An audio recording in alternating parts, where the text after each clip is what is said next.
Joliba Afternoon News. Réaction des autorités maliennes suite aux propos du président français, l'ambassadeur de la France au Mali, convoqué par le ministre des Affaires étrangères et de la coopération internationale, Abdoulaye Diop. Cérémonie d'ouverture de la deuxième journée des échanges presse-justice, une opportunité pour le ministère de la Justice d'informer l'opinion publique sur les réformes judiciaires en cours au Mali. Ouverture des assises nationales de la refondation, 13 projets et propositions de loi seront examinés au cours des 75 jours de session. Mesdames et messieurs, bonjour et bienvenue dans l'Afternoon News. Nous ouvrons cette édition avec un communiqué du gouvernement. Ce mardi 5 octobre 2021, son Excellence M. Abdoulaye Diop, ministre des Affaires étrangères et de la coopération internationale, a convoqué l'ambassadeur de France au Mali suite aux propos inamicaux et désobligeants tenus par M. Emmanuel Macron, président de la République française, sur les institutions de la République du Mali. Le ministre a signifié aux diplomates français l'indignation et la désapprobation du gouvernement du Mali et élevé une vive protestation contre ces propos regrettables qui sont de nature à nuire au développement de relations amicales entre nations. Aussi, le ministre a invité les autorités françaises à la retenue en évitant des jugements de valeur et appelé à une approche constructive basée sur le respect mutuel en vue de se concentrer sur l'essentiel, notamment la lutte contre le terrorisme dans le Sahel. Enfin, le ministre Diop a réitéré la disponibilité du gouvernement à bâtir avec les partenaires qui le souhaitent des relations sincères et concertées, respectant le principe de non-ingérence conformément aux aspirations légitimes du peuple malien. La cérémonie d'ouverture des travaux de la session ordinaire d'octobre 2021 du Conseil national de transition CNT a eu lieu ce lundi 4 octobre 2021. Le projet de loi de finances 2022, 13 projets et propositions de loi seront examinés au cours des 75 jours de session. Les détails dans ce commentaire signé Aminata Traoré. Lors de cette cérémonie d'ouverture, le président du CNT Malick Diaw a invité l'ensemble des acteurs, y compris la classe politique, à participer activement aux assises nationales de la refondation, prévues pour bientôt par les autorités de la transition. J'invite particulièrement la classe politique dans son ensemble à faire de cette activité la sienne, à prendre son courage politique en main pour une participation de qualité à ces prochaines assises, a souligné le président du CNT. La rencontre était principalement axée sur l'examen du projet de loi de finances 2022. Le vote du budget 2022 sera donc pour le CNT une autre occasion d'œuvrer avec le gouvernement afin d'instaurer une culture financière plus démocratique, plus efficace et plus efficiente pour protéger l'utilisation de l'argent public. Outre la loi des finances 2022, 13 propositions de loi figurent dans notre tableau saisine, auxquelles s'ajouteront certainement d'autres en cours de session. Dans son discours, le président du CNT Malick Diaw a fait savoir que l'ouverture des travaux de cette session intervient à un moment où le Mali cherche à engager des consultations inclusives autour de ses fondements, de sa gouvernance et de sa cohésion à travers l'organisation des assises nationales de la refondation. Le président du CNT affirme que l'essentiel est de faire en sorte que toutes les idées et actions convergent exclusivement vers la réussite de la transition.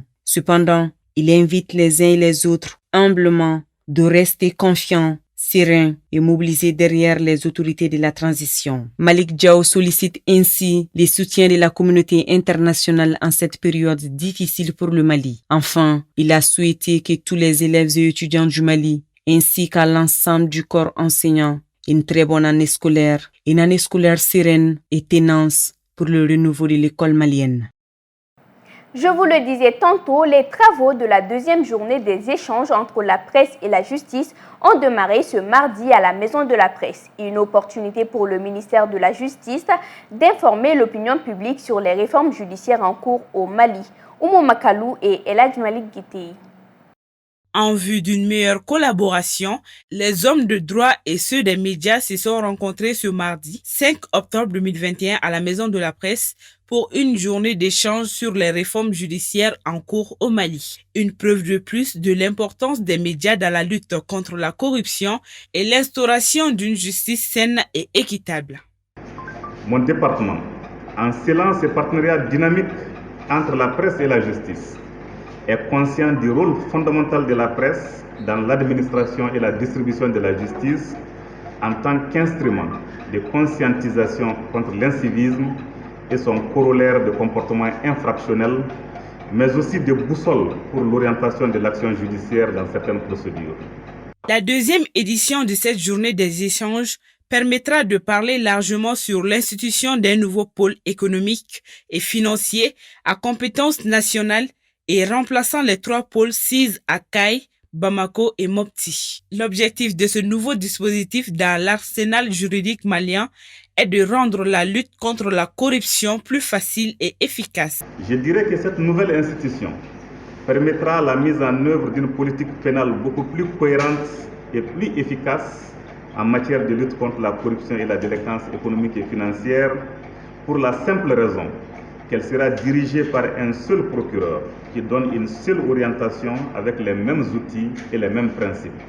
De leur côté, les hommes de médias, à travers le président de la Maison de la Presse, Bandjougou Dante, se réjouissent d'une telle initiative. Cette opportunité que le ministère de la Justice, sous la houlette de M. Mamadou Kassogué, nous a offerte, est une opportunité que nous devons saisir pour apprendre, pour comprendre et pour informer. Je vous invite à faire preuve de responsabilité, d'assiduité, de vigilance. Cette journée des échanges entre presse et justice permettra aussi de mieux informer les hommes de médias sur plusieurs aspects concernant les procédures judiciaires au Mali pour une meilleure information des populations.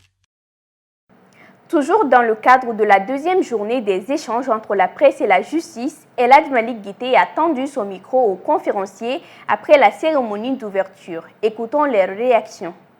Il s'agit surtout de la mise en application de la loi d'orientation et de programmation du secteur de la justice qui a été adoptée en fin 2019 et qui comporte de grands volets, notamment la construction et la réhabilitation de bâtiments, l'équipement des infrastructures et le recrutement de personnel, la formation de personnel. En un mot, le relèvement du niveau des acteurs de la justice et du niveau de l'offre de la justice en qualité et en quantité pour mieux couvrir ce besoin-là à l'échelle de l'étendue du territoire national.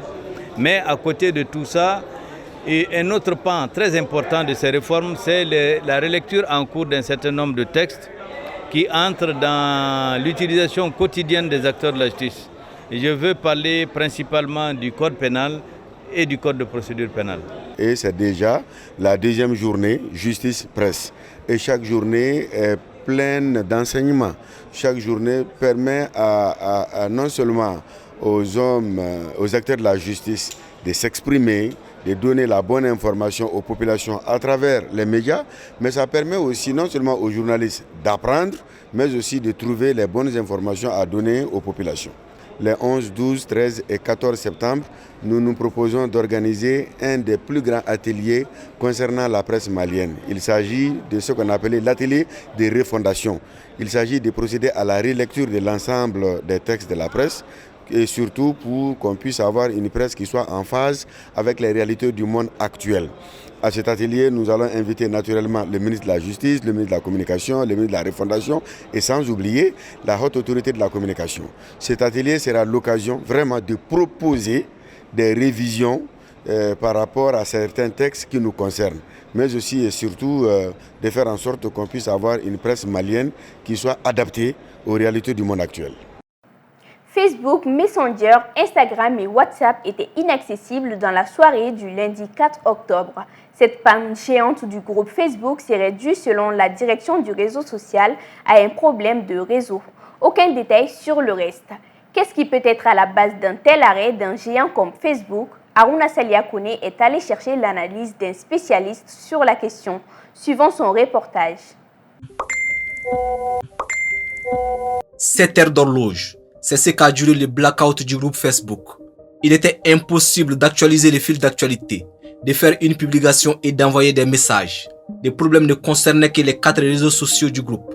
Tout d'abord, il faudrait qu'on place le contexte. Facebook, Messenger, WhatsApp, Instagram sont tous des produits du groupe Facebook.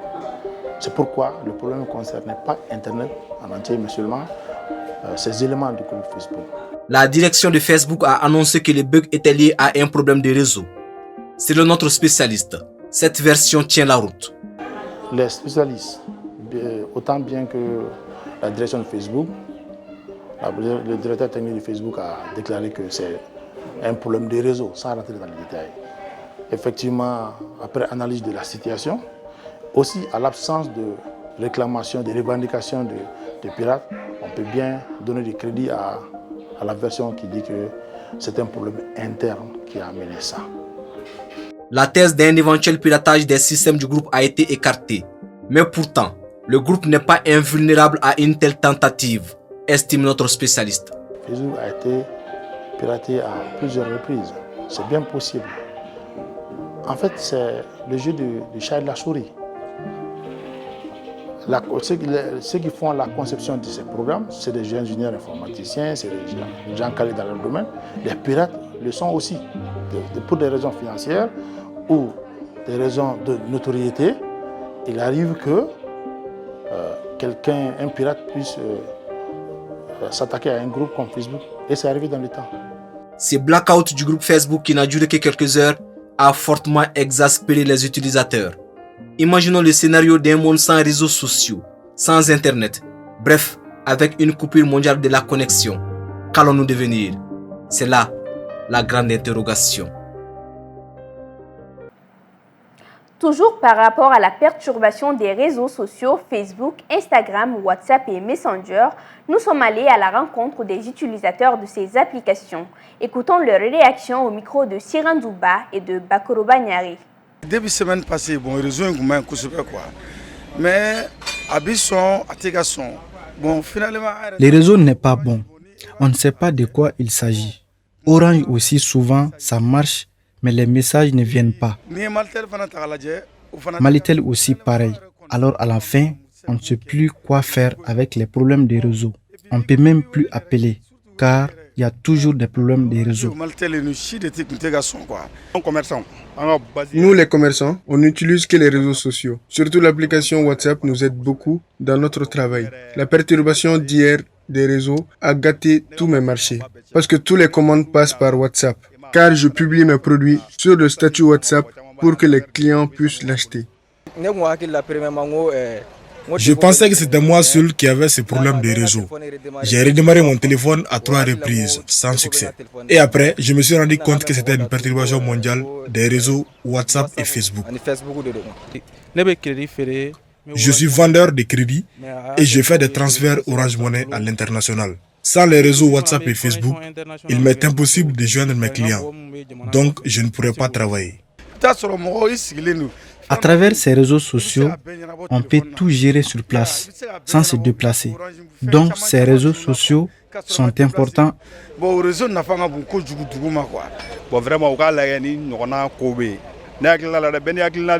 Selon moi, Facebook doit prévenir les gens avant que ces genres de situations n'arrivent. Comme le fait l'énergie du Mali, ils doivent avertir les gens avant toute perturbation. L'infographie du jour nous amène à la découverte d'une petite île nommée île James sur le fleuve Gambie. L'île James, officiellement renommée île Kunta Kinte en 2011, est une petite île située sur le fleuve Gambie à 30 km de l'embouchure du fleuve et proche du Joufouré. Sa position stratégique au milieu du fleuve lui offre la possibilité de contrôler la voie navigable. Elle fut un important comptoir ouest-africain pour le commerce des esclaves.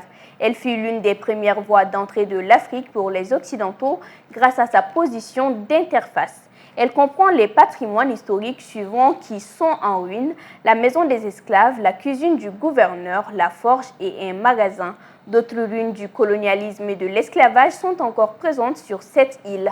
Beaucoup de canons s'y trouvent toujours, de même que les prisons où étaient emprisonnés les esclaves avant leur expédition en Amérique. Des traces de fortifications et accessoires de bâtiments de service survivraient toujours à chaque extrémité de l'île ainsi que sur la rive sud. Le fort de plan carré avec des bastions polygonaux aux quatre coins situé au milieu de l'île subit les inondations et les marées. Inscrite sur la liste du patrimoine mondial de l'UNESCO depuis 2003, la portée historique de l'île James ou île Kunta Kinte séduit davantage les étrangers et développe le tourisme. À présent, l'actualité internationale avec Fanta Diarra. Ils survivaient au jour le jour dans une misère moyenâgeuse. La conquête de leur vallée mythique par les talibans a ajouté la peur et la faim au calvaire des habitants des grottes taillées dans les falaises des Bamiyan. Une femme qui a voulu rester dans l'anonymat, habitante d'une grotte à Bamiyan, évoque son désarroi. Il n'y a plus de quoi vivre depuis l'arrivée des talibans. Il n'y a pas de travail. Les prix ont augmenté. Les gens vivent une période difficile. Les prix des matières premières ont augmenté. Les gens n'ont pas d'argent pour acheter de la nourriture. Nous prenons un repas le matin et le soir. Quand la situation s'améliore, nous mangeons 3 fois par jour. Nous sommes fatigués d'entendre les enfants dire qu'ils veulent manger. Nous vivons ici depuis 8 ans et nous n'avons reçu aucune aide depuis. Quand on interroge les organisations humanitaires, elles disent que nous avons un chef représentant de la communauté locale et que c'est avec lui qu'il faut voir. Toutefois, le chef ne met sur la liste des bénéficiaires de l'aide que les personnes qui lui sont proches. Il ne se soucie pas des familles pauvres. L'arrivée en août des hommes aux étendards blancs dans la vallée, l'une des plus belles du pays, épargnée par le combat pendant 20 ans contrairement au reste de la province, même si elle a connu quelques attentats, a paralysé toute activité, à part la récolte des pommes de terre, seule culture possible à 2500 mètres d'altitude. Privés de leurs emplois de manœuvre, de journaliers, de porte-fixes, les hommes ne rapportent plus les quelques billets qui permettaient de calmer jusqu'au lendemain la moisure de la faim. L'électricité est inconnue. Pour l'eau, il faut descendre 2 à 3 fois par jour à la rivière, tout en bas de la vallée. Des sentiers de chèvres serpentent d'une grotte à l'autre, sur une paroi si pentue que le moindre orage interdit tout mouvement. Quand il pleut, nous restons dedans et prions pour que rien ne s'effondre, affirme Fatima. À 25 ans, un jeune diplômé en sociologie qui n'a jamais trouvé d'emploi, Safioula Aria, est le chef adjoint du conseil local. Ici, les gens sont pauvres, très pauvres. Ils gagnaient 100-200 Afghans par jour. Mais depuis 6 semaines, avec les talibans, plus rien. Ils ont faim. Un seul repas par jour, le plus souvent.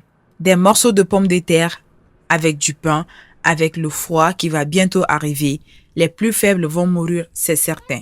Il assure qu'aucune ONG ne s'est jamais intéressée à eux et que ces démarches auprès des autorités locales à Bamiyan sont restées sans réponse.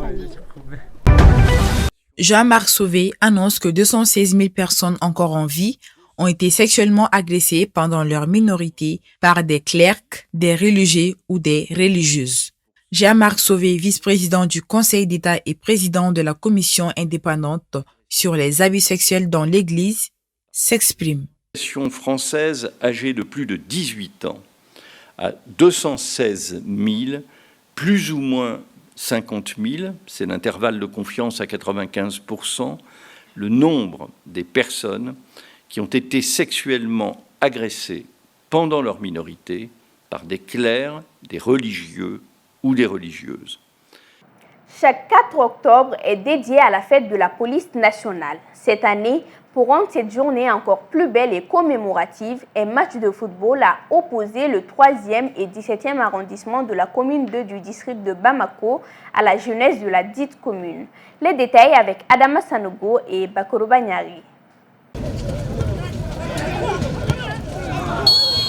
Sous la pluie, les Blancs de la commune 2 ont affronté les jaunes de la police du 3e et 17e arrondissement du district de Bamako. Objectif, soutenir ces forces de sécurité dans leur combat quotidien. Aujourd'hui, le conseil communal de la jeunesse de la commune 2 a décidé d'accompagner la police nationale, de soutenir sa police, de l'accompagner en organisant ces matchs de football. Bon, cette rencontre, on l'a fait à l'honneur de la police, parce qu'aujourd'hui c'est le 4 octobre, c'est la journée, la porte ouverte de la police. C'est dans ce cadre-là, pour les accompagner, qu'on a organisé ces matchs. En outre, le sport peut s'avérer un moyen de cohésion et de paix. Une raison de plus d'organiser ce match de football. Il y a un message de paix. Le football, ça c'est un facteur de cohésion. Ça c'est un facteur de communication, de communion. Donc c'est dans ce cadre-là qu'on l'a fait, au moins pour leur prouver que la police n'est pas là juste pour faire la répression. La police est là pour la population. Pourquoi cette journée est célébrée chaque 4 octobre au Mali? Le commissaire Adama Kita Diallo donne des détails. Aujourd'hui, 4 octobre 2021 est un jour spécial pour l'institution policière. En 1960, à cette date, le dernier directeur de la sûreté du Soudan français passa les témoins à l'officier malien Mahaman Touré, marqua ainsi la naissance de la police nationale malienne. Fin de match, les Blancs de la commune 2 l'emportent face aux Jaunes de la police 3-2. C'est la fin de cette édition, fidèles téléspectateurs. Merci à vous de l'avoir suivi. Merci également à toute l'équipe de la rédaction ainsi qu'à celle de la réalisation. À très bientôt sur Joliba TV News.